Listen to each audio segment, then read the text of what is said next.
여러분 가끔 혹시 유튜브에서 우리 청년부 예배 찾아보시는 분 계십니까? 찾아보신다 하시는 분들 손 한번 들어주시겠어요? 아무도. 네. 귀를 긁으신 거였습니다. 네. 네, 유튜브로 저희 예배 찾아보면요, 현장에서 예배하는 거랑 굉장히 다릅니다. 가장 큰 차이점이 있습니다. 그것은 무엇이냐면 바로 여러분들의 시선입니다. 현장에서 예배 드릴 때는 저만 바라보는 게 아니라 옆에 있는 사람도 한번 쳐다봤다가 조금 있다가 저 스크린 한번 쳐다봤다가 또 뭐 악기도 봤다가 소리 나면 뒤에도 봤다가 우리가 이렇게 할 수가 있습니다. 그런데 유튜브로 예배 드리는 지체들은요, 유튜브로 예배를 드릴 때는 시선을 고정할 수밖에 없습니다. 아무리 다른 걸 보고 싶어도 볼 수 있는 건 제 얼굴 하나입니다. 그래서 유튜브에 계신 지체들 너무 귀하다고 생각하는데요. 네, 왜 우리가 유튜브로 예배 드릴 때는 한 곳만 보게 될까요? 간단하죠? 카메라가 한 곳만 비추고 있기 때문입니다. 네, 카메라는 말씀 시간에 교역자만 쳐다보게 세팅이 되어 있습니다. 그러다 보니까 좋으나 싫으나 제 얼굴만 보면서 예배를 드리셔야 하는 것입니다. 예전에 제가 신학교에서 설교를 공부하고 배울 때 설교 실습이라는 게 있습니다. 교수님 앞에서 설교 실습을 하면 이제 교수님께서 점수를 매겨주시고 피드백을 주시는데, 제가 설교를 마쳤을 때 교수님이 저에게 말씀하셨습니다. 전도사님은 감점이에요. 너무 감점이 큽니다. 이렇게 얘기했습니다. 근데 왜냐고 여쭤봤더니 하시는 말씀이 설교에는 문제가 없다. 그런데 머리 스타일이 너무 정리가 돼 있지 않다. 교수님이 말씀하시기를 이 말을 아예 확 까던지 아니면 다 빗어서 내리던지 이렇게 듬성듬성 보이는 게 신경이 쓰인다 라고 하셨습니다. 솔직히 좀 억울했습니다. 숱이 없는 걸 어떡합니까? 교수님 탈모가 죄입니까? 이렇게 말을 하고 싶었지만 그럼에도 불구하고 속으로 이렇게 문득 생각하다 보니까 그렇습니다. 하나님의 말씀이 전해질 때 가장 최우선 되어야 되는 것은 하나님을 바라보고 하나님과 마음을 같이 하는 것인데, 정말로 저의 외모 때문에 저의 어떤 모습 때문에 하나님에게 가야 할 시선을 방해하고 있다면 그것은 잘못일 수 있겠다라고 하는 생각이 들었습니다. 그렇습니다. 우리는 예배 시간에 이렇게 나와서 예배를 드리면서도 참으로 여기저기 시선을 돌립니다. 꼭 눈의 시선을 말하는 것이 아니겠지요. 말씀을 통해서 하나님께 초점을 맞추고 집중을 하려다가도 어느 순간 어제 먹다가 남긴 디저트, 어제 먹고 싶었던 그 음식, 또 어제 봤던 드라마, 이런 것들이 우리 마음속엔 문득문득 떠오르고 생각이 납니다. 우리의 시선이 하나님 하나만 바라보지 못하고 여기저기로 분산되고 있는 것입니다. 그러니 여러분, 오늘 이 예배 자리에 나오셨을 때 우리 가운데 하나님을 바라보게 하는 것, 하나님을 바라보는데 방해가 되는 것이 있다면 이 시간 내려놓기로 결단하는 여러분 되시기를 바랍니다. 우리의 믿음이 성장하는 가장 빠른 방법은 똑바로 하나님을 쳐다보는 것입니다. 우리의 시선을 똑바로 100% 하나님께 드리는 것이 바로 우리의 믿음이 성장할 수 있는 가장 빠른 길입니다. 오늘 이 시간에도 여러 가지 우리의 예배를 흩어놓는 것들이 있으실 것입니다. 하지만 이 시간 더욱더 말씀을 통하여 하나님을 바라보고 우리의 시선이 어디에 있든지 하나님만을 바라보고 하나님 앞에 집중하는 여러분들 되시기를 소원합니다. 그런데 여러분, 우리가 하나님을 바라볼 때는 이런저런 시선들로 방해하면서 다양한 시선을 주면서 하나님을 바라보겠지만, 혹시 오늘 이 예배당에 오늘 이 자리에 하나님이 와 계시다면 하나님은 어디를 쳐다보고 계실까요? 하나님은 어떤 시선으로 이 예배당에서 시선을 주고 계실까요? 여기 스크린이 있습니다. 스크린을 바라보고 계실까요? 아니면 앞에 말씀 전하고 있는 전도사의 머리가 듬성듬성인지 아닌지 그걸 보실까요? 아니면 악기를 보실까요? 하나님이 이 예배에 오셨을 때 무엇을 보시는가는 말씀에 분명하게 나타나 있습니다. 우리 그 말씀을 오늘 같이 읽었으면 좋겠는데요. 사무엘상 16장 7절의 말씀인데요. 우리 노란 글씨만 이어서 같이 읽도록 하겠습니다. 시작. 내가 보는 것은 사람과 같지 아니하니 나 여호와는 중심을 보느니라. 아멘. 나 여호와는 어디를 본다고요? 중심을 봅니다. 그렇습니다. 이 말씀은 사무엘 선지자가 왕의 제목을 찾으려고 할 때 사무엘이 너무 수려한 외모만 잘생긴 사람만 왕의 제목으로 보니까 하나님께서 하신 말씀입니다. 나 여호와는 외모를 보는 사람이 아니라 마음의 중심을 보는 자다. 하나님이 이렇게 말씀하시는 것입니다. 그러면 이제 여러분들께 질문하겠습니다. 저희가 방금 읽은 말씀으로 미루어 볼 때 오늘 하나님이 이 자리에 계시다면 하나님께서는 무엇을 보고 계실까요? 무엇을 보고 계실까요? 중심입니다. 그렇습니다. 오늘 예배를 드리고 있는 우리 마음의 중심을 하나님이 보고 계심을 믿으시기 바랍니다. 하나님은 오늘 이 자리에 나와 있는 우리의 중심을 보십니다. 우리 같이 이것을 믿음으로 고백해 보았으면 좋겠습니다. 하나님은 우리의 중심을 보신다. 이렇게 우리 같이 고백하겠습니다. 시작. 하나님은 우리의 중심을 보신다. 그렇습니다. 이제 하나님이 오늘 우리의 중심을 보고 계심을 우리가 알았습니다. 그런데 여러분들께 질문하고 싶습니다. 하나님이 오늘 우리의 마음의 중심을 보고 계시다는 이 말이 여러분께는 감사함으로 다가오십니까? 아니면 두려움으로 다가오십니까? 하나님이 우리의 중심을 보고 계시다는 게 두려운 일일까요? 아니면 감사하고 행복한 일일까요? 여러분은 어떤 감정이 드십니까? 오늘 말씀 속에는 다윗이 등장합니다. 저희가 함께 읽은 본문은 너무너무 익숙해서 여러분들이 잘 알고 있는 이야기입니다. 어느 날 다윗이 왕국 옥상에서 유유자적 거닐다가 목욕하는 여인을 보게 되지요. 그리고 그 여인을 왕궁으로 불러서 동침합니다. 그런데 문제가 생겼습니다. 이 여인은 자신의 부하였던 장군 우리아의 아내였습니다. 이제 다윗은 이 일을 수습해야 합니다. 그래서 그가 정말로 교묘하게 이 일을 어떻게 할까 생각하다가 정말 훌륭한 해결책을 찾아냅니다. 그것은 바로 우리아 장군을, 여러분이 잘 알고 계시듯이 우리아 장군을 일부러 전장의 가장 앞에 내보내서 전투에서 죽게 만드는 것이었습니다. 너무 추악한 다윗의 결정이지요. 하지만 이 다윗의 추악한 죄와는 별개로 이 전쟁은 승리로 끝납니다. 암몬 족속과 했던 이 전쟁은 깔끔하게 이스라엘을 지키는 승리로 끝이 납니다. 다윗은 그래서 이스라엘을 잘 지킨, 이스라엘을 잘 방어한 왕이요, 또한 자기가 벌인 일로 인해 어쩌면 일파만파 커질 수도 있었던 정치적 문제를 아주 지혜롭게 해결한 왕이기도 합니다. 여러분, 다윗이 참 잘했죠? 어떻게 생각하세요? 다윗이 참 잘했죠? 정말 깔끔하게 자신의 실수와 전쟁을 정리하지 않았습니까? 어쩌면 이 일을 알고 있던 신하들도 그렇게 생각했을지 모릅니다. 어쩌면 다윗 자신도 물론 조금 죄스러운 마음이 있지만 이 정도면 나 아주 똑똑하게 잘했다 라고 생각하고 있었을지 모릅니다. 그런데 하나님이 바라보시는 시선은 달랐습니다. 하나님은 중심을 보셨습니다. 우리 오늘 27절 본문의 말씀을 다시 한번 같이 읽기 원합니다. 27절만 우리 같이 읽겠습니다. 시작. 그 장례를 마침에 다윗이 사람을 보내 그를 왕궁으로 데려오니 그가 그의 아내가 되어 그에게 아들을 낳으니라. 다윗이 행한 그 일이 여호와 보시기에 악하였더라. 그렇습니다. 사람들이 보기에는 어쩌면 그래 잘못은 했지만 지혜로웠어. 다윗 스스로 생각하기에 내가 잘못은 했지만 이 정도면 잘했어. 그런데 하나님 보시기엔 어땠다고 합니까? 악하였다라고 합니다. 하나님 보시기에 다윗이 승리한 전쟁도, 다윗이 그렇게 교묘하게 술책을 쓴 그 모든 일도 다 악했다는 것입니다.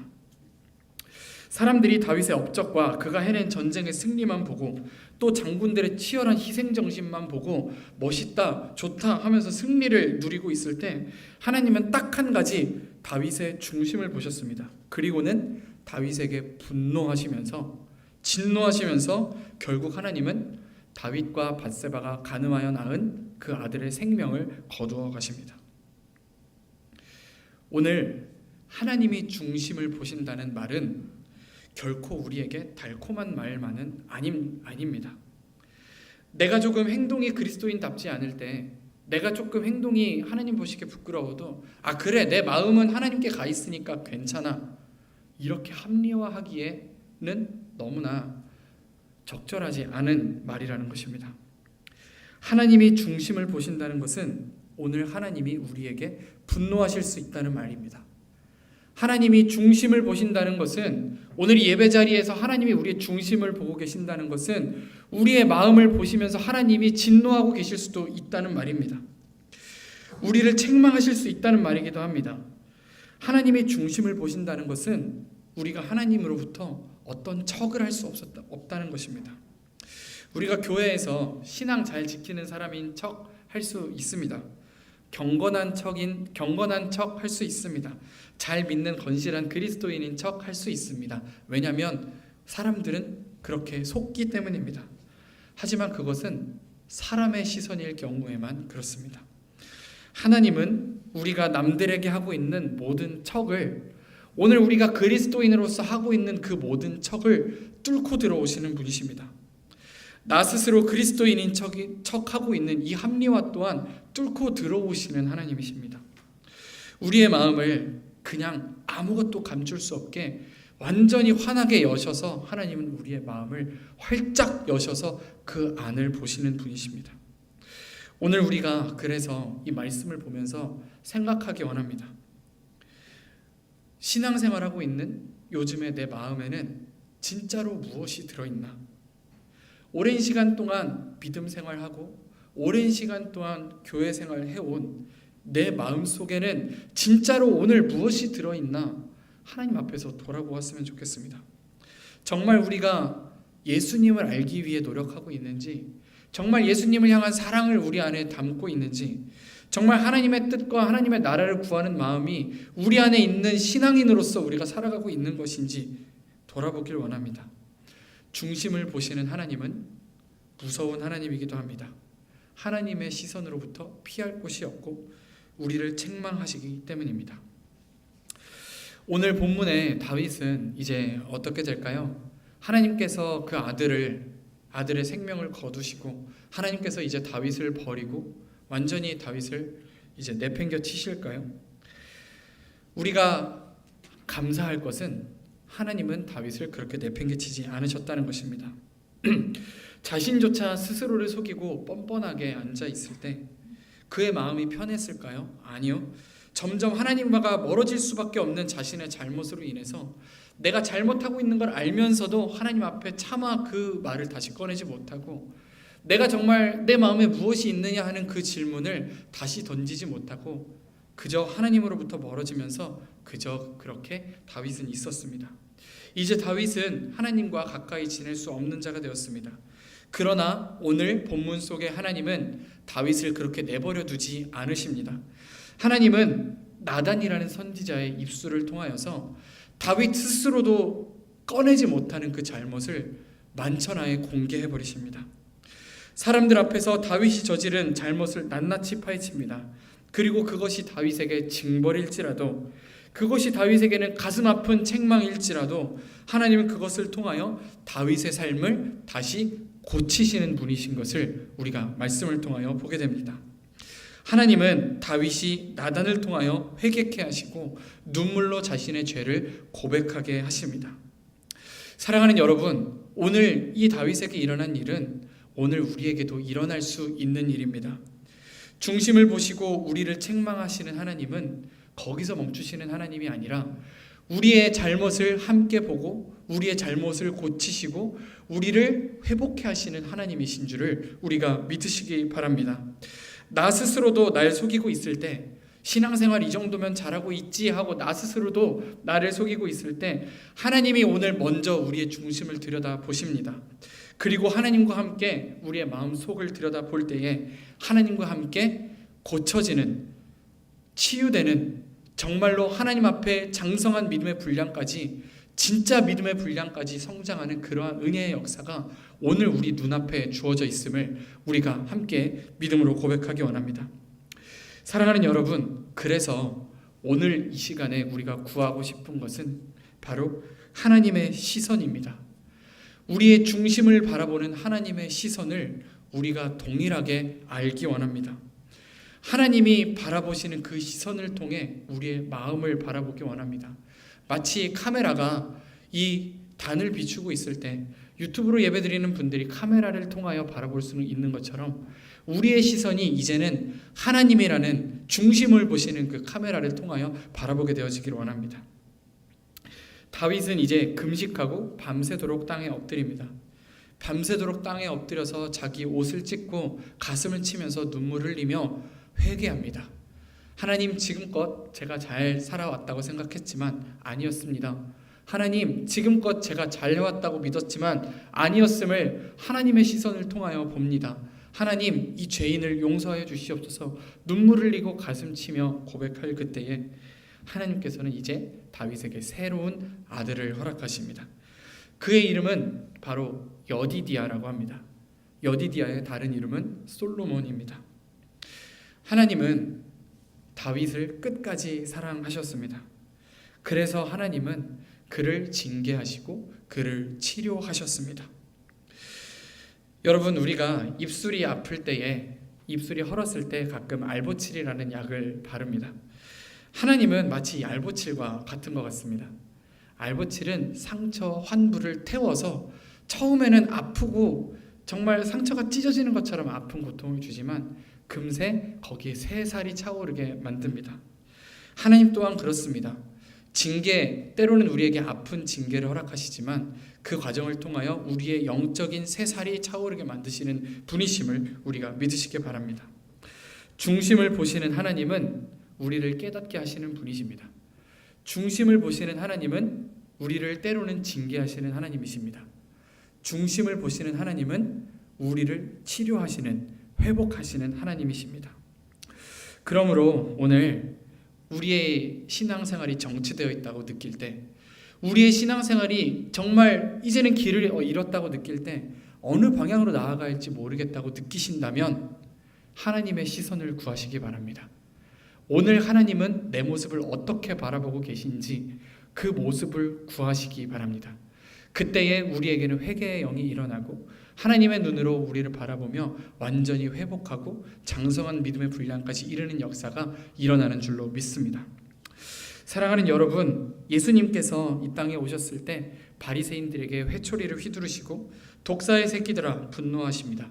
그러나 결국 예수님의 결론은 어떻게 납니까? 십자가에서 주여 저들의 죄를 용서하여 주시옵소서. 주여 저들의 죄를 사하여 주시옵소서.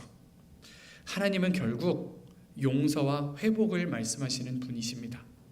오늘 하나님은 우리에게 용서와 회복으로 우리를 이끌어가고자 하시는 분이신 줄 믿습니다. 그렇습니다. 그래서 오늘 말씀의 제목처럼 하나님의 시선은 우리를 회복으로 이끌어 가시는 줄 믿으시기 바랍니다. 이것이 바로 하나님의 은혜입니다. 나의 모습에 대한 깨달음으로 회복으로 우리를 인도해 가십니다. 우리가 해야 할 것은 하나님의 시선을 나에게도 주시옵소서 하고 고백하는 일입니다. 히브리서 12장 6절에는 이런 말씀이 있습니다. 제가 읽겠습니다. 주께서 그 사랑하시는 자를 징계하시고 그의 받으시는 아들마다 채찍질 하심이니라. 아멘. 오늘 하나님의 시선을 구함으로써 우리의 모습을 바라보고 믿음의 성장을 이루시는 우리 청년부 여러분 한 분 한 분 되시기를 간절히 소원합니다. 제가 기도하겠습니다. 우리의 삶의 모든 모습을, 우리의 모든 생각을 다 아시는 하나님, 때때로 우리가 스스로의 모습을 깨닫지 못하여 정체된 신앙으로 나아옴을 고백합니다. 하나님, 그러나 오늘 이 시간 하나님 앞에 구합니다. 하나님의 시선으로 우리 자신을 바라보게 하여 주시옵소서. 우리의 모습이 무엇을 잘못하고 있는지, 무엇을 고쳐야 하는지 하나님의 시선으로 바라보게 하시고 그 말씀에 순종함으로써 그 다음 단계의 믿음으로 나아갈 수 있는, 성장하는 믿음으로 나아가는 우리 되게 하여 주시옵소서. 하나님께서 우리 보강중앙교회 청년부에 계획하고 계신 그 뜨거운 믿음의 공동체를, 그 뜨거운 예배의 역사를 함께 바라보며 나아갈 수 있는 청년들 한 사람 한 사람 될 수 있도록 이 시간 우리와 함께하여 주시옵소서. 우리를 이끄시는 예수님의 이름으로 기도드립니다. 아멘.